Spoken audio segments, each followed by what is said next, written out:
Tonight, Hurricane Helene's impact still growing, a slow-motion disaster. Entire communities in the south completely cut off, with roads, homes, and businesses all submerged in a thick, destructive mud.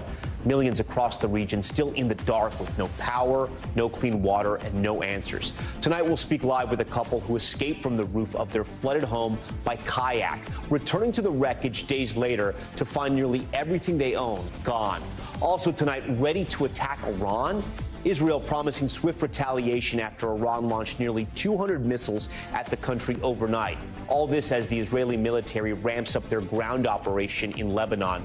How the threat of escalation becomes more pressing by the day. Challenging Trump's immunity, new documents reveal special counsel Jack Smith argued the former president fundamentally acted as a private citizen, not as a president when he sought to overturn the 2020 election. What this latest filing means for Trump's legal battles. Also breaking tonight, more than a year since those deadly fires ripped through Maui, what officials now say ultimately caused that fatal inferno.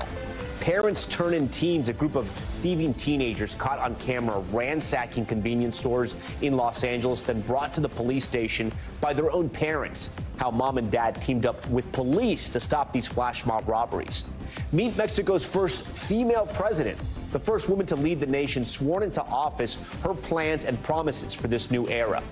The World War II bomb exploding, a Japanese airport forced to shut down after the explosive created a 20-foot wide crater on the runway. What caused it to detonate? Plus, our NBC News Digital Docs team speaking with 4 women kidnapped by Hamas will share their story of survival. Top story starts right now.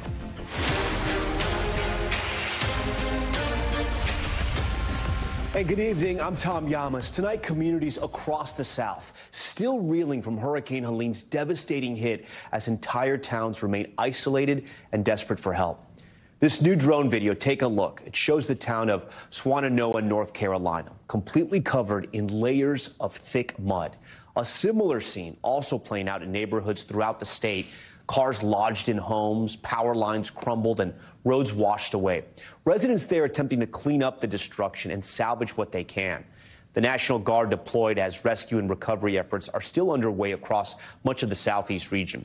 The death toll hitting 179, with hundreds more still missing. In just a moment, we'll speak to Stephanie and John Zara, a North Carolina couple forced to flee from their submerged home with their 2 little children by kayak. That home now unrecognizable, their memories and belongings destroyed. We'll hear their story in a moment, but first I want to get right to Sam Brock. He leads us off tonight from Swannanoa in North Carolina. For the saturated and stunned residents of Swannanoa, North Carolina. There's 6 inches of just the wettest, sludgiest mud that you can think of across the whole house. Finding even small keepsakes. This is the first picture taken with my grandfather and my youngest daughter, Celeste. Can be massive moral victories. These are things you can't get back. There's no amount of FEMA that will put these pictures back. This working class neighborhood accessible now for the first time as some roads have opened up and community needs crystallizing like the eye of a storm. I think the hardest thing right now is there's no power, there's no water, cell service is spotty at best. With roads destroyed, mules are carrying food to some cut-off communities. If you have like different family members across the community and you can't reach them, you don't know if they're okay. All of this against the backdrop of a death toll quickly rising, with more than 90 killed in North Carolina as President Biden took an aerial tour Wednesday. Every single X that you see on a car or structure is the sign of something searched. There are 1, 2, 3 vehicles here, 1 shed, that makes 4, and countless other structures that can't even be accessed. The roofs on some homes punctured by people escaping as those injured are facing untenable conditions at some hospitals. Everything people see on the news, it's worse in person. It's worse.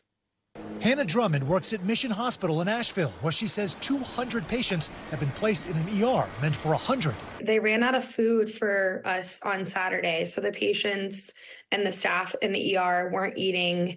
When you can't use the toilets, that means I have to find a commode and I have to find a biohazard bag or some kind of receptacle. HCA Health, which oversees the hospital, has not responded to multiple NBC News requests for comment. In eastern Tennessee, a host of neighborhoods remain inaccessible and in dire need of help. Today, a vital lifeline for some as Army Black Hawk helicopters drop supplies to communities still cut off. And back in North Carolina, God bless you. more heartbreak at the food banks. Tanya Peterson telling our Antonia Hilton her grandkids had not eaten in days. We're running what little gas we got out of a junk car for the generator to be able to heat the bottles up for the babies. It's terrible. We've got people looting for gas coming through your yards. It's awful. It's awful. No one's come to check on us. No one. Sam Brock joins us tonight from Swannanoa, North Carolina. Sam, I think viewers here watching this tonight are going to hear about mules delivering aid in a place like the United States of America and really get a sense of how bad things are there. I mean, talk to us about what it's like to be on the ground there. We see the devastation there behind you, but it seems as the days go on, we're getting a better sense of just how bad the situation is. Yeah, that's 100% correct, Tom, in the sense we're getting into these communities that were completely inaccessible before. The road that I'm standing on right now was covered in feet of mud to the point, Tom, where it's still caked into the mailboxes here. The water reached the roofs. There were kayak rescues and people floating on devices going from one rooftop to the other. So, yes, you definitely get a fuller sense of the picture here. And to your point, mules carrying supplies sounds like something out of Oregon Trail. I mean, this is kind of insane. Now, as far as the water crisis is concerned, this is a topic on everyone's mind. County officials dealing a bit of a blow tonight, saying that both the water treatment and delivery systems are catastrophically damaged. They cannot even give residents here a timeline to bank on. It could be weeks, it could be months. No one knows, and time clearly is ticking right now. Tom, back to you. Yeah, you can't imagine weeks. You definitely cannot imagine months. Okay, Sam, we thank you for that. And as we saw there in Sam's story, that community has been devastated by the flooding from Hurricane Helene. Our next guests are members of that community. The Zara family, Stephanie, John, and their two young children were forced to escape from their home through this window after the water came rushing in. Look at this, just 30 minutes after they heard a siren from a nearby dam. The family was rescued after waiting hours on their roof and had to leave their phones, IDs, and pets behind. Look at that photo. Stephanie and John Zara now join us live on Top Story. First of all, guys, thank you so much for sharing. I know this is incredibly hard for you. We're so happy to hear that you and your family are safe. I also know you were able to be reunited with your pets. Can you tell us more about what those moments were like when the floodwaters were rising in your home? Yeah, it's almost undescribable, the panic. When the water started rising, we were calling 911. We were not able to get through immediately. I was able finally to get connected, and I said, the water's coming in, what do we do? And she says, get to higher ground. And I said, we're going in the attic. And she said, go in the attic. We're overwhelmed with calls. There's nothing else we can do. And that was the end of the call. Where did you guys go from the attic? We once we got all of our pets, John helped me get the children and the pets in the attic. He stayed on the floor, and then immediately he could sense the danger of how fast the water was rushing. So he tried to open the doors, and the doors were already jammed from the rushing water. So at that point, it was like complete panic mode, and he found that small window by the grace of God, and we swam to it and climbed out. Well, how are your kids reacting to this? I can't imagine what it would be like to go through this as an adult, but having to care for your two children who you love so much. Yeah, I mean, honestly, it's been remarkable how resilient they've been just through it all. It's just been amazing. I told them, I'm so proud of you guys. You've been so strong. They didn't cry through the whole ordeal, just hung on, and they're still hanging on. They're doing okay. Mm-hmm. You know, we're looking at these beautiful pictures of your family right now, and you never plan for something like this, right? You know, you think that you have a house, you build a family, you do things right, and then out of nowhere, this happens. Did you guys get enough notification? Did you have any idea it was going to be this bad? No, it didn't. You know, we've lived there for the better part of 10 years, and we've seen some minor flooding in our yard and along our street before, but you know, I think everyone on our street just never expected it to end up on, you know, up to the gutters of our houses. I mean, I kept saying to myself as it started to get closer to the house and get, you know, near the steps, I was like, okay, well, certainly it won't come in the house. And then it comes in the house, and I'm like, well, I'll put stuff on top of the, you know, kids' bunk beds. Certainly it won't reach that high. And lo and behold, it did. It did just that. And there's, we have neighbors that have been in that on that street for 80 years that have never seen anything like it. Talk to me about the moment you escape and you realize what has happened to your neighborhood.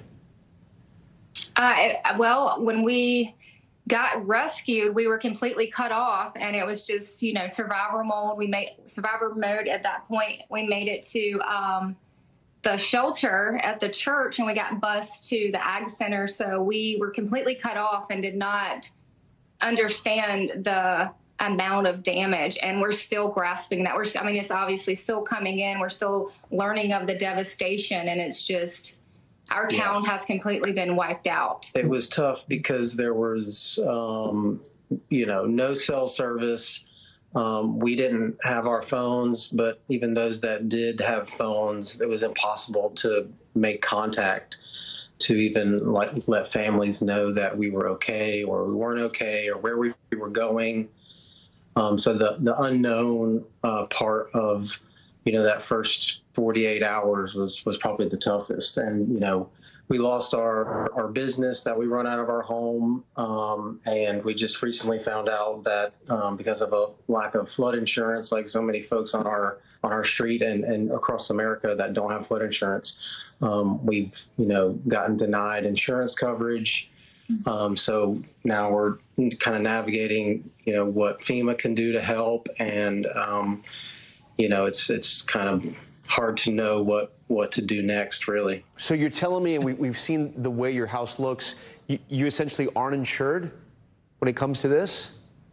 That's what we were told by our insurance company, that we were not covered for flood damage that happened. I can't imagine after going through that and then learning about this insurance issue, which is, I would argue in some regards, just as bad, right? Because now you have to start from nothing. Have you been able to get help? You mentioned FEMA. Talk to me about the local response, the state help, and FEMA in general. Mm-hmm. Yeah, FEMA, the application process was very easy. We don't have a laptop. I was surprised that I was able to complete the whole thing on my phone. And I've already received some help from them already. So it seems like there is some quick action there on their part, at least for some. I'm not sure if for all. I'm sure. When you say you've all. gotten some help, can you share how much you've gotten and what can you do with it? We have received $750 for emergency needs such as food, water, clothing, just the basic essentials is what that amount is for. Can you use it? I mean, is there anywhere where you can buy things? Well, we're fortunate enough that we were able to get to family and friends in South Carolina. And so those resources are available to us here. But we know that those that are still stuck in the community are without power, water. If they had a generator, they're running out of gas. There's nowhere to get gas.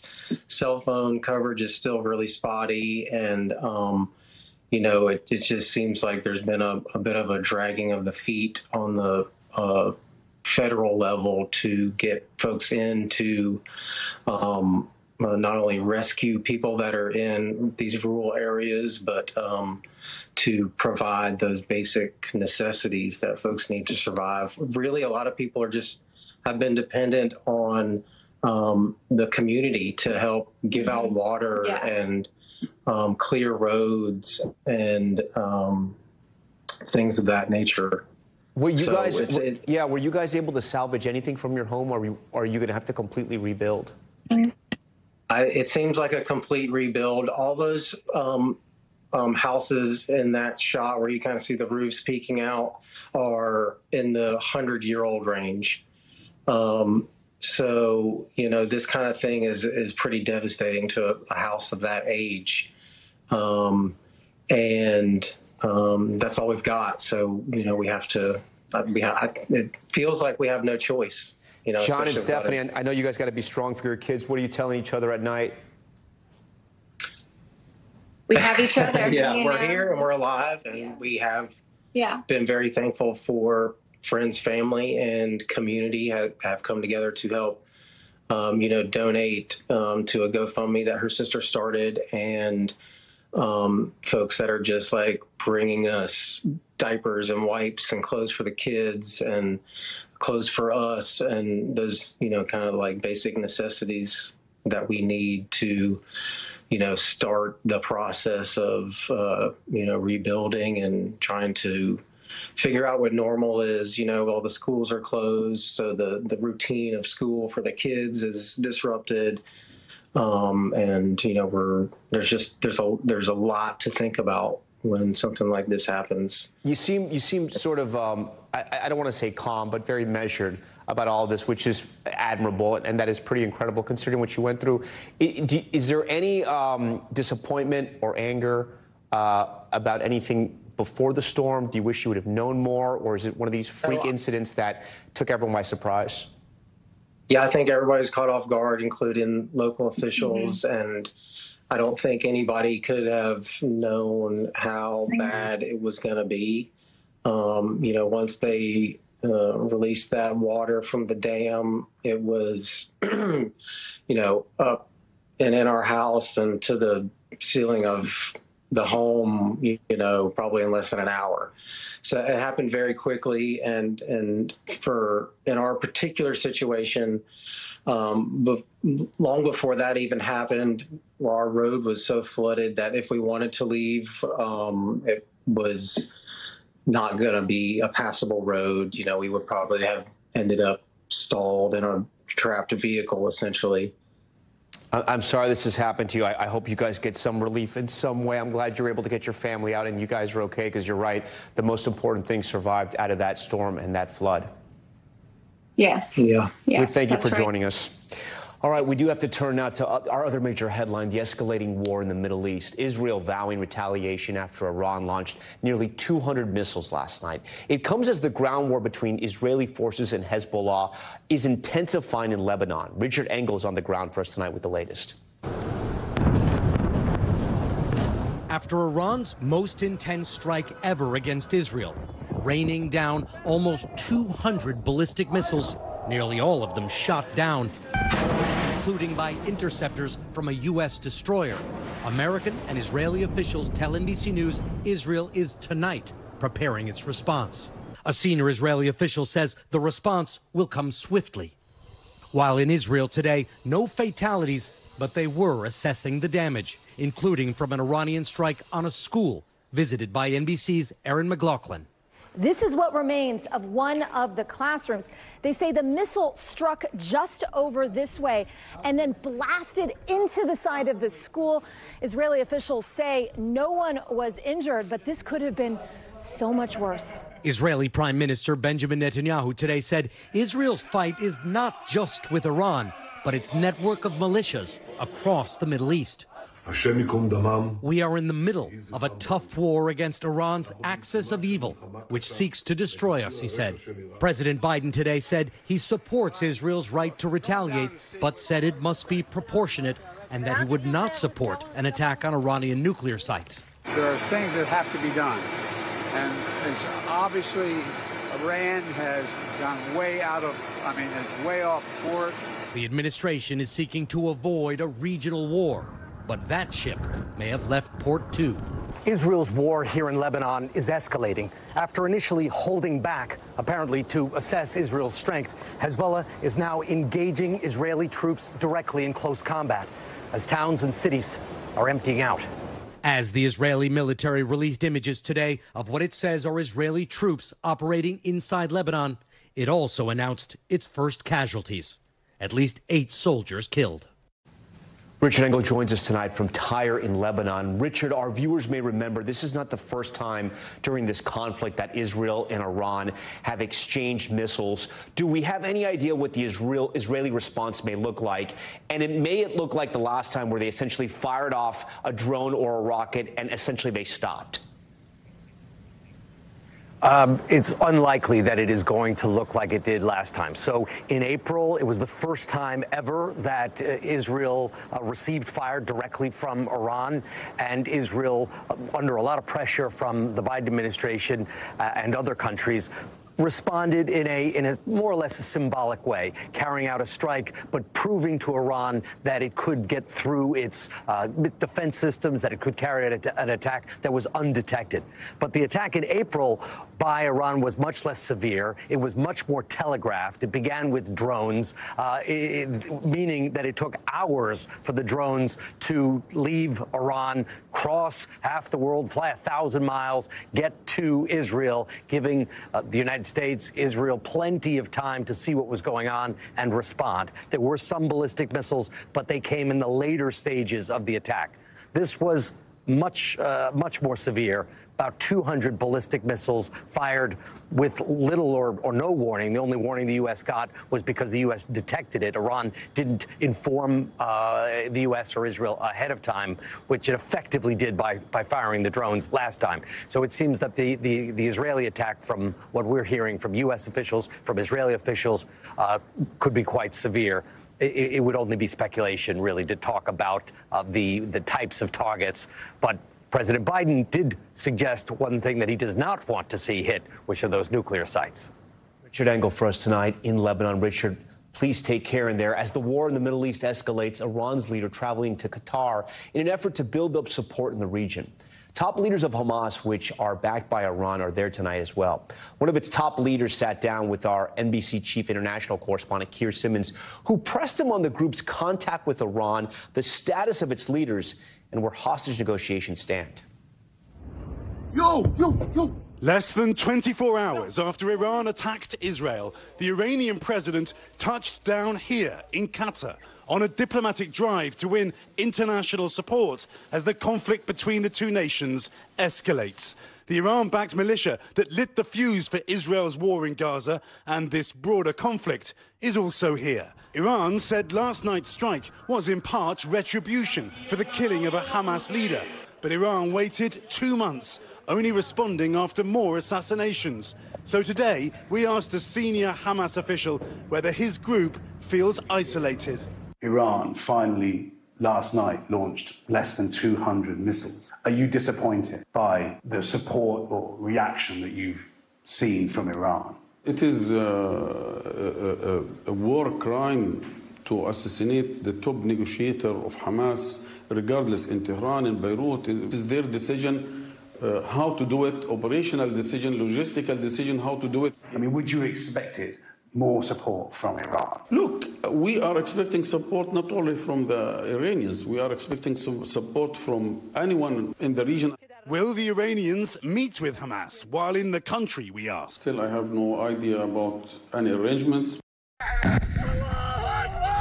Almost 12 months since Hamas launched its October 7th attacks, tens of thousands of Palestinians in Gaza are dead, including battalions of Hamas fighters and civilians. Now, as the war moves to Lebanon, where Hezbollah is based, and even Iran, he says there have not been serious negotiations for a ceasefire deal with Israel since early July. Israel estimates there are 101 hostages still in Gaza and that at least half of them are still alive. If you say that you want a solution, why don't you release those people? I don't know exactly how many captured Israelis in the Gaza Strip, 101, 120, I don't know. You don't know how many there are? No, I don't know how many there, how many of them are alive. How can that be, though, after 12 months? They are in different areas, in different groups, in a very complicated security situation.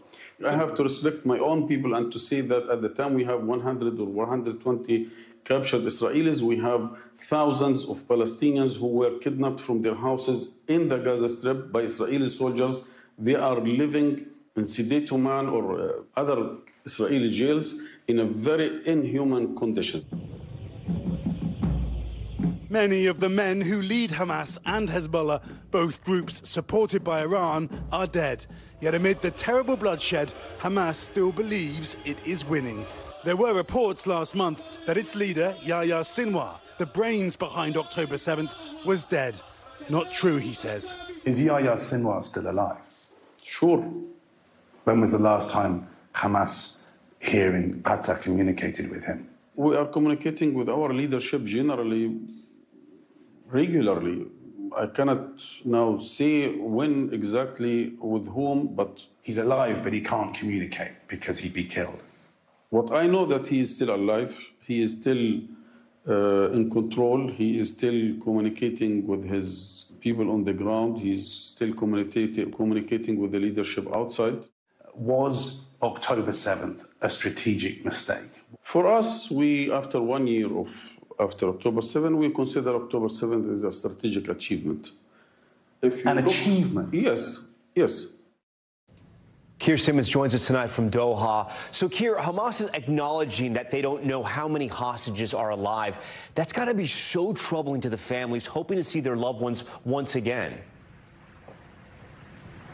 Devastating, Tom. It's been incredibly painful, hasn't it, for almost a year now for those families, and to hear what that Hamas official had to say. I mean, cruel, really, in the sense that they are just wanting their loved ones home and they get no information. It is stunning that Hamas still says that they don't know, that it doesn't know where the hostages are or how many there are or how many are alive. The Israelis estimate that there are 101 and that more than half are still alive.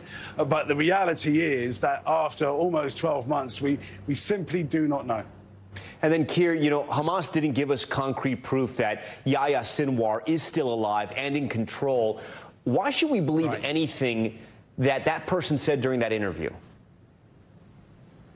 Yeah, it's a great question. Ultimately, this region is so full of untruths, isn't it? So I think the question really becomes, why would you want to talk to someone from Hamas? And I think the answer is that it potentially gives you some insight into the way that group thinks. There will be truths there that can be matched against information from other sources and put together to try to get some kind of a jigsaw of what the reality is. And here's a final point, Tom. In the end, even though there is a war happening right now, there is also a question of trust. Fundamentally, every battle like this ends in talks, and the question of both sides trusting each other will come into play at some stage. It is, in the end, after all, the total breakdown of trust that leads to a conflict like the kind that we're seeing right now. Keir Simmons with another big interview for us tonight here on Top Story. Keir, we appreciate that. Back here at home, in a major headline in Donald Trump's federal election interference case. Special counsel Jack Smith arguing in an unsealed filing that former president, quote, resorted to crimes to stay in office after his 2020 election loss, purposely spreading lies about the election results to keep power. Ken Delaney has the late-breaking details. Tonight, special counsel Jack Smith fighting to keep the January 6th case against Donald Trump alive. In a new filing with new evidence, Smith tailoring his criminal case to survive the Supreme Court's ruling that presidents can't be prosecuted for carrying out official acts. Writing that although Trump was president during the charged conspiracies, his scheme was a fundamentally private one. Smith also laying out new details about Trump's conduct and conversations in the days and hours before his supporters stormed the Capitol on January 6, 2021. After Trump began claiming fraud even as votes were still being counted, the special counsel quotes a Trump aide as saying, "Make them riot." But the bulk of new revelations involve Trump's alleged interactions with Vice President Mike Pence, based on 5 pages of notes by the vice president. The special counsel saying Pence gradually and gently tried to convince the defendant to accept the lawful results of the election, including a private lunch in December where Pence encouraged Trump not to look at the election as a loss, just an intermission. Smith arguing Trump and Pence were political running mates discussing private acts, not office holders contemplating official ones. After Pence decided not to stop the certification and Trump denounced him in a tweet, Smith recounts aides allegedly telling Trump that Pence was in danger. As Trump sat in a White House dining room watching the Capitol riot on TV, Smith wrote, an aide told him Pence had been rushed to a secure location. Smith says Trump looked at the aide and said only, "So what?" In a statement, a Trump campaign spokesman called the filing falsehood-ridden, unconstitutional, and another obvious attempt by the Harris-Biden regime to undermine American democracy and interfere in this election, adding the case should be dismissed. All right, Ken Delaney joins us tonight live from D.C. Ken, doesn't the Justice Department typically avoid taking action related to the candidates this close to an election? I mean, we're now talking about around 35 days. Yeah, people are voting now, Tom, and that is absolutely their policy. And in fact, the DOJ has now entered what they call the quiet period, where prosecutors avoid announcing anything they think could influence voters. But it was the judge, not the special counsel, who made this filing public. And this judge has made clear that she's going to conduct this case without any regard for the election. Tom. Ken Delaney for us. Ken, we appreciate that. Still ahead tonight, the report just in on the cause of the deadly Hawaii wildfires. More than a year after those devastating fires that ripped through Lahaina, what investigators say was the cause and origins of the catastrophe. Plus, large groups of teens ransacking 7-Elevens across L.A., the family members who turned some of those suspects into police. And one Texas man literally trying to shred a guitar that was signed by Taylor Swift. Why he took a hammer to it immediately after spending $4,000 to win it at auction. Stay with us. Top story. Just getting started.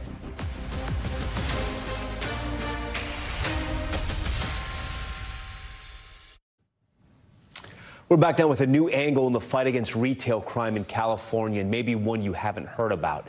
Over the summer, large groups of teens mobbing convenience stores across Los Angeles, ransacking shelves and leaving employees frightened. We know you've heard about that. But now police say some of those teens' parents are turning them in. Emily Aketa has more on what drove these parents to the breaking point. In Los Angeles, police getting some surprising help from suspects' parents, turning in at least 3 teens to officers in recent days after the department shared images of massive bike flash mobs ransacking 7-Eleven stores. With all the publicity that we use the media on the flash mobs, that the parents had seen that and decided that the right thing to do was to bring the child in. The LAPD says there have been more than a dozen of these flash robberies at 10 7-Elevens across the city since July, where mobs of young people flood stores, snag merchandise, knock over displays, and take off, typically occurring on Friday nights. While there are calls for more precise data, research shows Los Angeles is the most affected city in the U.S. by organized retail crime. I think these individuals have been lulled into a false sense of security, into thinking that if they do it in mass, that somehow they may be able to just slink away because of the sheer numbers of perpetrators. And so this time, not so much. The stores often left in shambles, requiring major cleanup efforts and becoming a priority for the LAPD, applauding parents who are choosing to hold their kids accountable. It is interesting to hear that parents themselves were active in getting their children to be held accountable for those and to face consequences. The minors were booked for robbery and released back to their parents.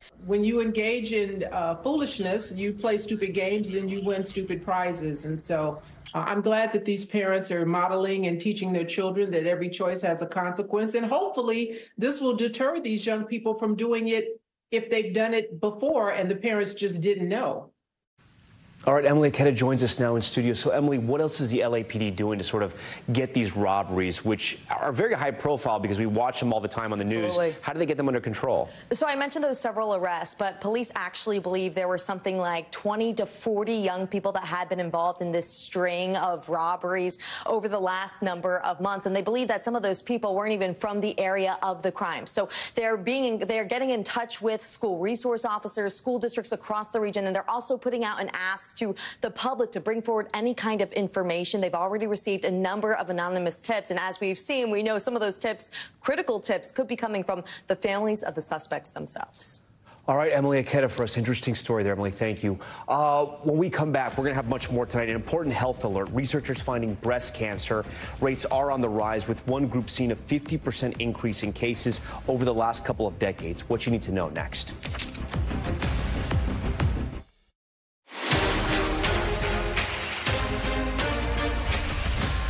Okay, we are back now with Top Stories Newsfeed. We begin here in New York, where federal prosecutors say that they might bring new charges against Mayor Eric Adams. Adams appeared in court today after he was indicted last week for allegedly accepting bribes and illegal campaign contributions from Turkish nationals.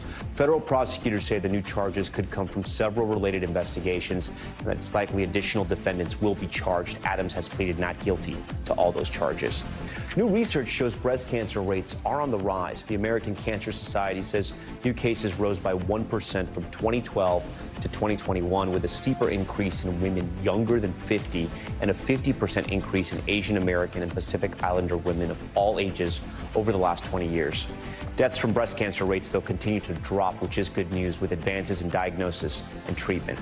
A man who bid $4,000 for a guitar signed by Taylor Swift immediately smashing it. Video from a charity event in Texas shows the man hitting the guitar with a hammer as the audience cheers. The man telling NBC News the act was a joke, but the auctioneer said it was a lighthearted dig at Swift for using her influence in politics, alluding to her endorsement of Kamala Harris. Tonight, the smashed-up guitar is up for auction yet again, this time on eBay, and the charity says all proceeds will go to agricultural education for local youth. $4,000, okay. Now to the latest on the deadly wildfires that devastated Hawaii in August of last year. The blaze ripping through the town of Lahaina, leaving at least 102 people dead. Most of that community completely burned to the ground. Maui officials just moments ago releasing a report finally identifying the cause of the fire. Take a listen. The destruction of much of Lahaina on August 8th, 2023 was caused by a single fire that started at 6:34 in the morning. The fire was caused by re-energization of broken utility lines, resulting in sparks igniting unmaintained vegetation at and surrounding utility pole 25 off of Lahaina Luna Road. This hypothesis was overwhelmingly supported by the data, and all initially plausible alternatives were considered and excluded. For more on the report's findings, we're joined now by Steve Patterson. We were both on the ground in Hawaii, covering those fires for days after the blaze. We actually investigated this same hypothesis as well, Steve. Since the investigation began, there's been a question on whether the devastation was the result of a single fire or multiple fires, or if there's someone to blame. And there's still questions tonight, right? Yeah, there are. But it's as many have long thought. The details here are important, though. According to officials today, and as you just heard, a fallen Hawaiian electric power line ripped down across bone-dry grass in a long forecasted extreme wind event on the morning of August 8th. That fire was then put out by the Maui County Fire Department, and then they left because they thought they put it out. Then later that day, when those strong winds turned into hurricane-force winds, that same fire rekindled. A piece of debris later that afternoon was then swept across this bone-dry brush. The fire really going into the heart of Lahaina, where 100 people, more than 100 people, lost their lives. It forever changed the state. But Tom, the key word here in all of this is the word rekindled, because as you mentioned, the debate has always been whether or not it was one fire that reignited or two separate fires. Of course, the electric company would like the storyline of two separate fires, because it's possible that it wasn't their equipment when the second fire ignited. Regardless, the report is labeled as accidental. It doesn't assign blame. It doesn't assign criminality, nor does it pave over what was said just a month ago by the Hawaii Attorney General, which was despite the severe warnings about historic winds for days, Hawaiian officials did little to prepare or free up resources for first responders that were scrambling around trying to save lives. We reached out to Hawaiian Electric. They did release a statement just moments ago regretting that their operations contributed to the initial ignition in that morning, that they are fully cooperating with federal investigators, and that they're doing everything they can to look over their procedures. All right, and there's so many lawsuits and still so much investigation that's still going to be done. Steve, we appreciate you updating us on that breaking news. Coming up, Mexico's historic new president, the country swearing in the first female president in its history. We'll take a look at what her term could bring. Plus, a World War II bomb exploding at a Japanese airport. This is crazy. Why the explosive detonated near the runway. That's next.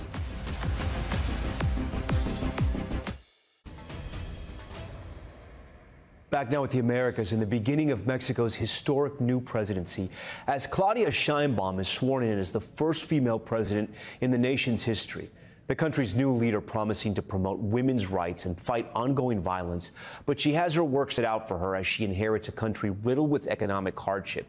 Telemundo anchor Julio Vaquero is in Mexico City tonight.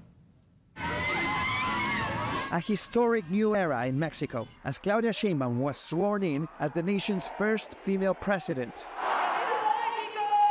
Sheinbaum, a 62-year-old climate scientist and a former mayor of Mexico City, started her 6-year term addressing a room of more than 100 high-profile invitees, including U.S. First Lady Jill Biden. promising to strengthen women's rights and Mexico's economy. Promoveremos la inversión pública y la inversión privada. Lo digo con toda claridad. Tengan la certeza que las inversiones de accionistas nacionales y extranjeros estarán seguras en nuestro país. Sheinbaum, the country's first president of Jewish heritage, made history in June when she won a landslide election as a member of the governing Morena party, which was founded by her mentor and predecessor Andrés Manuel López Obrador. I think what we've seen so far, based on her speeches and based on the appointment of cabinet members, is quite a bit of continuity with what AMLO did over the last 6 years. Though crime rates remained high during his term, Obrador left office with nearly 80% approval rating, due in part to policies and programs that targeted poverty. Sheinbaum vowing to carry on his biggest projects, which include the hawks, not bullets approach of avoiding violent confrontations with drug cartels. No regresará la irresponsable guerra contra el narco. But she will also inherit a nation struggling with a weakening currency and a rising budget deficit. As President Sheinbaum mentioned during her inaugural speech, about 10 million people were lifted out of poverty. These are clear indications that the emphasis on the more disadvantaged sectors of society will continue. With the U.S. presidential election just weeks away, all eyes on how this new administration will navigate the results and maintain a strong relationship with its largest trading partner. Claudia Sheinbaum will govern from the building behind me, Palacio Nacional, and her relationship with the United States will really depend on what happens on November 5, when Americans elect their next president. The issues, though, no matter the results of that election, will remain the same: immigration, trade, and the war on drugs. Tom? We turn now to other headlines from around the world in Top Stories Global Watch, and we start with the migrant tragedy off the northeast coast of Africa. 2 vessels carrying more than 300 migrants from Yemen to Djibouti sank just 500 feet from shore after smugglers forced passengers to jump into the sea, according to UN officials. At least 45 individuals have been confirmed dead, with hundreds still missing. More than 150 people have been rescued, but the latest incident adds to what is now the deadliest year for migrant sea crossings between Africa and Yemen. An airport in southwest Japan was forced to shut down after an American bomb from World War II unexpectedly exploded. New video shows a massive cloud of ash spewing into the sky at the Miyazaki airport, leaving a crater 23 feet wide and 3 feet deep on a taxiway near the runway. The airport was built during the war and was once a launch point for some kamikaze pilots. The explosion today caused at least 85 flight cancellations, but no injuries were reported. Okay, we want to stay in Japan. Nintendo booting up to have the world's first museum dedicated to the gaming giant. The new museum bringing visitors through 135 years of history. That's right, 135 years from its beginning as a playing card company to revolutionizing the video game industry. Rare consoles and interactive games all on display in the company's old factory complex near Kyoto. But it's not an easy place to score a ticket. People have to enter a random drawing 3 months in advance. Okay, and we will be right back. Finally tonight, as we approach the 1-year anniversary of Hamas's horrific October 7th attack on Israel, nearly 100 of the 251 hostages taken by Hamas are still in captivity. But for the ones who have been released, the trauma is still very fresh. 4 women kidnapped by Hamas speaking to our colleagues at NBC News Digital docs, describing the horror of their abduction, their daily struggle to cope with the memories of what they witnessed, and the fight they carry on today for the loved ones they left behind. We leave you tonight with this powerful short film. I still have triggers to deal with every single day. I'm being scared of being by myself. I was really independent, and I'm trying to regain it. אני לא יכולה לשמוע מטוסים, אני לא יכולה לשמוע מסוקים, ריח של שרפה של עשן, זה מחזיר אותי. אילנה לא חיה בפחד, וכרגע אילנה בפחד. פחד הוא אחר, העצב הוא אחר, השמחה היא אחרת, כל הרגשות וכל מה שידעתי, פשוט הכל השתנה. Since the 7th, it's like I've been taken away. I don't even look at myself in the mirror because I'm not here. I haven't come back. I'm still in Gaza. A surprise attack beginning with thousands of rockets. Hamas confirming it has taken an unconfirmed number of hostages.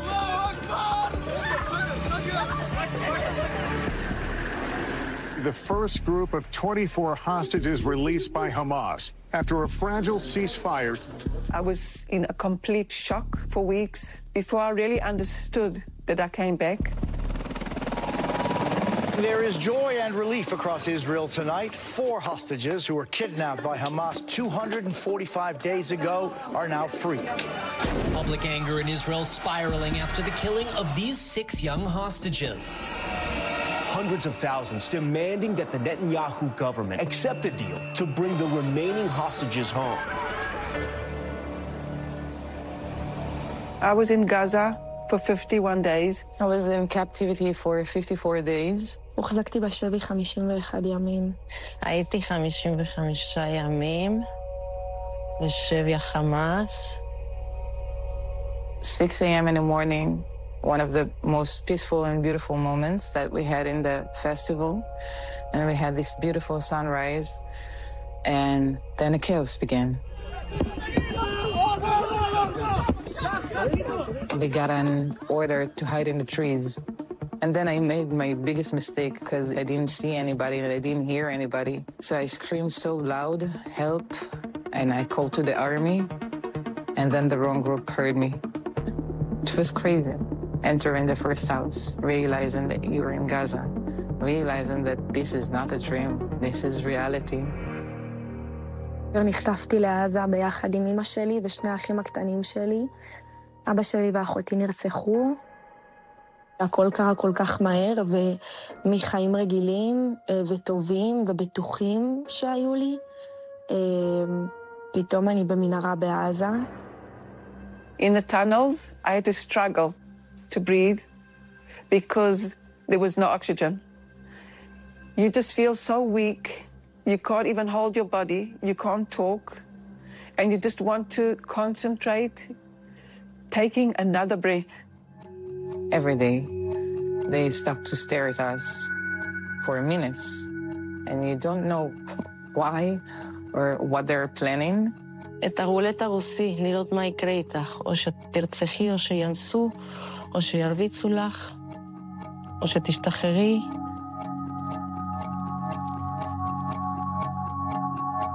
זה שרשרת שאימא שלי הביאה לי כמה ימים לפני שחטפו אותי, וזה התכשיט שהצלחתי כל הזמן להסתיר אותו, שלא ייקחו לי אותו.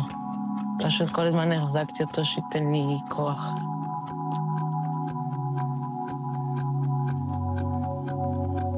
What helped me was Keith was with me. I've been married to Keith for 43 years. Most of the times we weren't allowed to even whisper. So we used to just look at each other in the eyes. And the look between us was with so much love, and it just was so special because we weren't alone, we were together. Our release day was the longest one. One of the terrorists got into the room with a comb, and he said, "Who wants to fix her hair before you go?"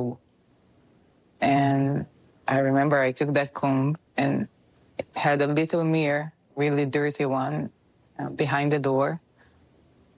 It's the first time that I saw my face clearly.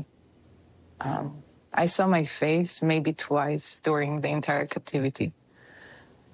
And I didn't recognize myself for a second. I had a different look in my eyes, but I was really proud at myself that I managed to survive this whole experience, if you want to call it that way.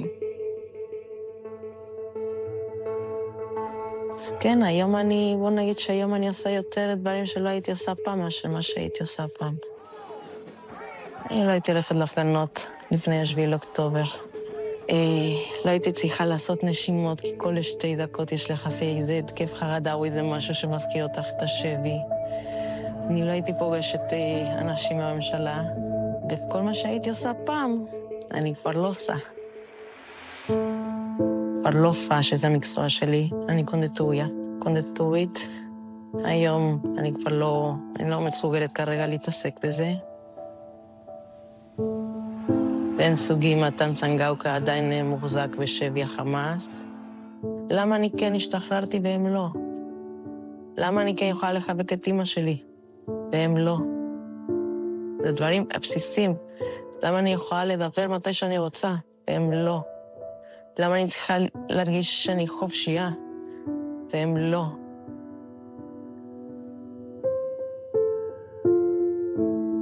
Sometimes I allow myself to think about him coming home and me jumping on him and screaming and being happy and making him piles of pancakes because he loves pancakes. But then, after thinking that, I go back to real life and I understand Keith is not here.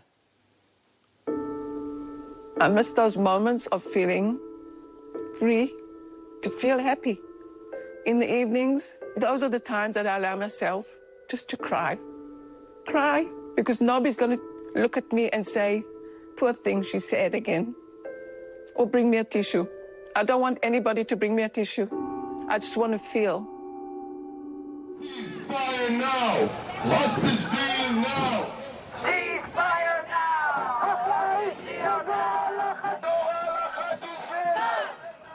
The vast majority of us wants this to end because we want to start to heal and to go on. זה סיוט שכל פעם אומרים שיש עסקה ואין עסקה. לא חשבתי ששנה שלמה אנחנו נהיה באותה מצב. איך הם עוד שם? שנה של לשאול את עצמי שאלות וגם לנסות לקום מזה, ממה שעברתי, לנסות לטפל בעצמי. אבל אין באמת אפשרות עד שהם לא חוזרים כולם. I will not allow myself to lose my hope, because if I do, who will scream for Keith? Who will scream for the hostages to come back? I'm going to keep strong, and I'm going to scream as loud as I can. Anybody that will hear me, I'm going to beg.